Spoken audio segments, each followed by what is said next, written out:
So hello guys, welcome back to the gain knowledge. आज का जो हमारा टॉपिक है वो रहने वाला है रूल ऑफ फेयर हियरिंग पे। इससे पहले हमने concept of natural justice, types of bias, इन सब के बारे में पढ़ा था। अगर आपने हमारी वो वीडियो नहीं देखी है तो आप हमारी प्लेलिस्ट पे जाके देख सकते हैं। और मैं उस उन दोनों वीडियोस की लिंक अपने डिस्क्रिप्शन बॉक्स में भी डाल दूंगा। इससे पहले दो वीडियोस आ चुकी हैं। अब उन दो वीडियोस को देख सकते हैं, हमारे डिस्क्रिप्शन बॉक्स में मैं लिंक डाल दूंगा इन दोनों की। तो आज का जो हमारा टॉपिक है रूल ऑफ फेयर हियरिंग, ये भी एक नेचुरल जस्टिस का एक इम्पॉर्टेंट टॉपिक है। तो इस वीडियो को स्टार्ट करते हैं यहाँ पे। तो let's begin. The rule simply implies that a person must be given an opportunity to defend him herself. This principle is a sine qua non of every civilized society. Corollary deduced from this rule is he who shall decide anything without the other side having been heard, although he may have said what is right, will not have done what is right. The same principle was expressed by Lord Hayward when he said it is not merely of some importance, but is of fundamental importance that justice should not only be done, but should manifestly and undoubtedly be seen to be done. Administrative difficulty in giving notice and hearing to a person cannot provide any justification for depriving the person of opportunity to being heard. Furthermore, observance of the rules of natural justice has no relevance to the fatness of the stake, but is essentially related to the demands of a given situation. Even if the legislature specifically authorizes an administrative action without hearing, except in cases of recognized exceptions, then the law would be violate of the principle of fair hearing as per Articles 14 and 21 of the Indian Constitution. However, refusal to participate in inquiry without valid reason cannot be pleaded as violation of natural justice at a later stage. तो ये इस paragraph में हमें कहना चाह रहे हैं कि the rule means that every person should be given a fair chance to defend themselves. This principle is essential in every civilized society. A related concept says, मतलब इसका ये कहना चाह रहे हैं कि जो भी किसी डिसीजन पे पहुंचता है बिना दूसरे को सुने, चाहे उसने सही कहा हो पर उसने सही काम नहीं किया। इसका इंग्लिश में मतलब है he who decides without hearing the other side, even if what he said is right, has not done the right thing. Lord Hewart ने एक इस प्रिंसिपल को इस तरह एक्सप्लेन किया था कि ये सिर्फ इम्पोर्टेंट नहीं बल्कि बहुत ज़रूरी है कि इंसाफ सिर्फ किया ही नहीं जाए बल्कि सबको दिखे भी कि इंसाफ हुआ है। इंग्लिश में अगर हम इसे समझे तो उनका कहना था कि it's not just important but absolutely necessary that justice is not just done but seen to be done.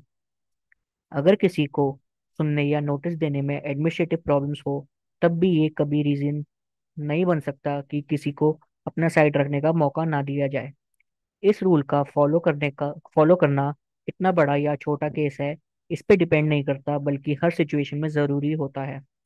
अगर लेजिस्लेचर स्पेसिफिकली किसी एक्शन को बिना हियरिंग के ऑथराइज करता है, कुछ एक्सेप्शन को छोड़ के, तो ये फेयर हियरिंग के प्रिंसिपल के अगेंस्ट होगा as per articles 14 and 21 of the Indian constitution. लेकिन अगर कोई इंक्वायरी में बिना वैलिड रीजन के पार्टिसिपेट नहीं करता तो बाद में वो नेचुरल जस्टिस के वॉयलेशन का एक्सक्यूज नहीं बन सकता। तो रूल ऑफ फेयर हियरिंग में अभी तक इतना ही बताया गया है। अब हम बात करते हैं राइट टू नोटिस की। Notice is the starting point of any hearing. Unless a person knows the formulation of subjects and issues involved in the case, she cannot defend herself. It is not enough that the notice in a case be given, but it must be adequate also. The adequacy of notice is relative term and must be decided with reference to each case. But generally, a notice in order to be adequate must contain the following. The test of adequacy of notice will be whether it gives sufficient information and material so as to enable the person concerned to put up an effective defense. Therefore, the contents of notice, person who are entitled to notice, and the time of giving notice are important matters to ascertain any violation of the principle of natural justice. Sufficient times should also be given to comply with the requirement of notice. Thus, when only 24 hours were given to demolish a structure alleged dilapidated condition, court held that notice is not proper. In the same manner, where notice contained only one charge, the person cannot be punished for any other charge for which notice was not given. However, the requirement of notice will not be insisted upon as their mere technical formality when the concerned party clearly knows the case against him and is not thereby.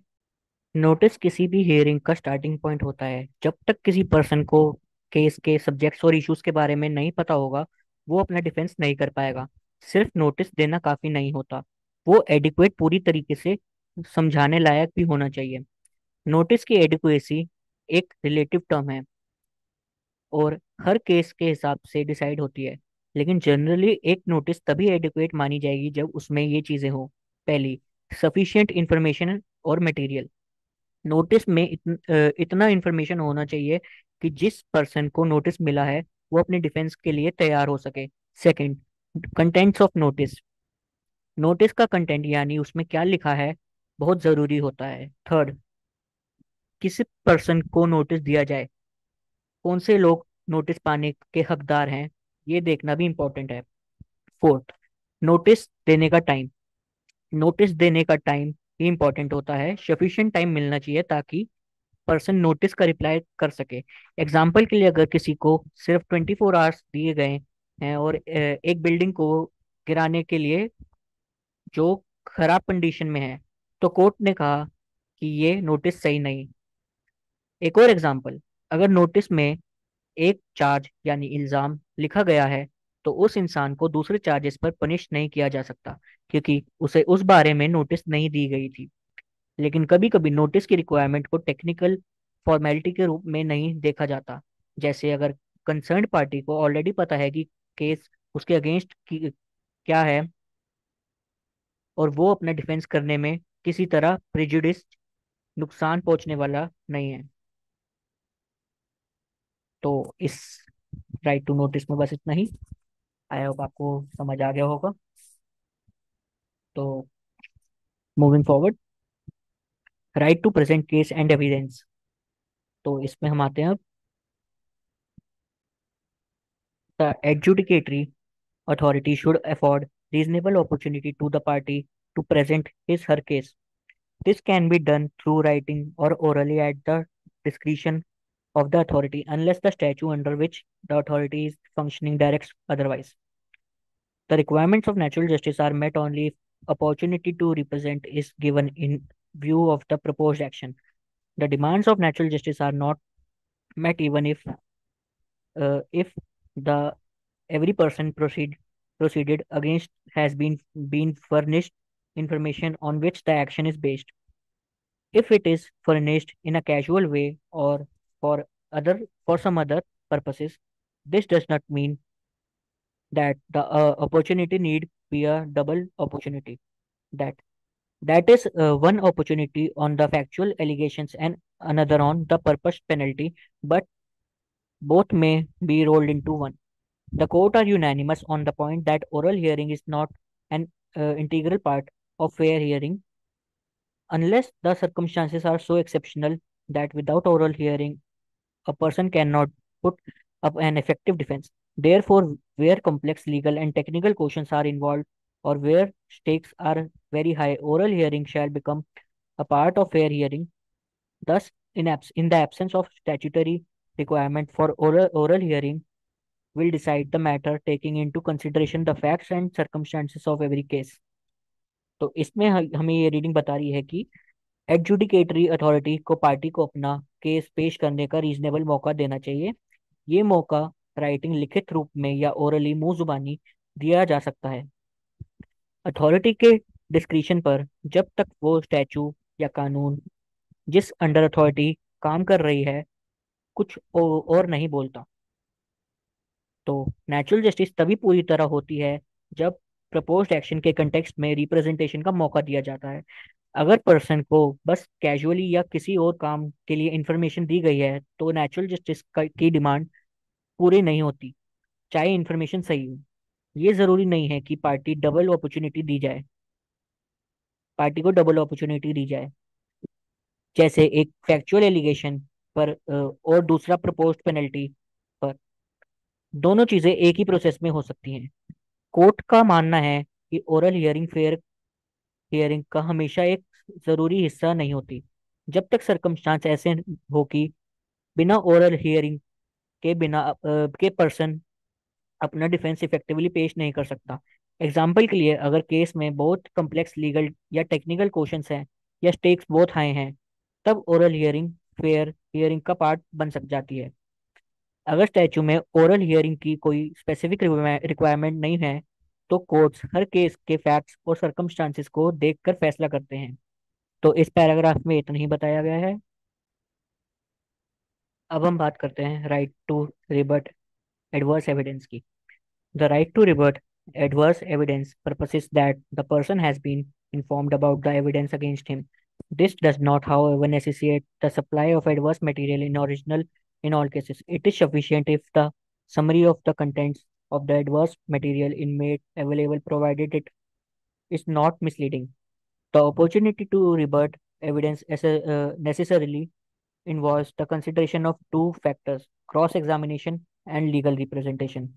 तो इसमें हमें कहना चाह रहे हैं, जब किसी इंसान के अगेंस्ट कोई एविडेंस होता है तो उसको उस एविडेंस के बारे में बताना जरूरी होता है ताकि वो उस एविडेंस को चैलेंज कर सके। लेकिन हर केस में असली एविडेंस देना जरूरी नहीं होता। अगर एविडेंस एक सही समरी दिया जाए जो मिसलीडिंग ना हो तो काफी होता है। एविडेंस को चैलेंज करने का मौका देना दो चीजों पर डिपेंड करता है। पहला है क्रॉस एग्जामिनेशन। एग्जाम्पल अगर हम इसका लें, जैसे अगर कोई शख्स कोर्ट में आता है और उसके खिलाफ कोई विटनेस गवाही दे रहा है तो उस शख्स को विटनेस के सवाल करने का मौका दिया जाता है। Second, legal representation. अगर हम इसके एग्जाम्पल की बात करें, जैसे अगर एक लॉयर इंसान का केस लड़ रहा है तो वो इंसान की तरफ से एविडेंस को चैलेंज कर सकता है और उनके लिए बात रख सकता है। अब हम पढ़ेंगे क्रॉस एग्जामिनेशन और लीगल रिप्रेजेंटेशन को डिटेल में। तो let's begin cross examination. Cross examination is the most powerful weapon to elicit and establish truth. However, the courts do not insist on cross examination in administrative adjudication unless the circumstances are such that in the absence of it the person cannot put up an effective defense. Where the witness have orally deposed, the refusal to allow cross examination would certainly amount to violation of the principles of natural justice. In the area of labor relations and disciplinary proceedings against civil servants, also the right to cross examination is included in the rule of fair hearing. तो इसमें ये बताना चाह रहे हैं कि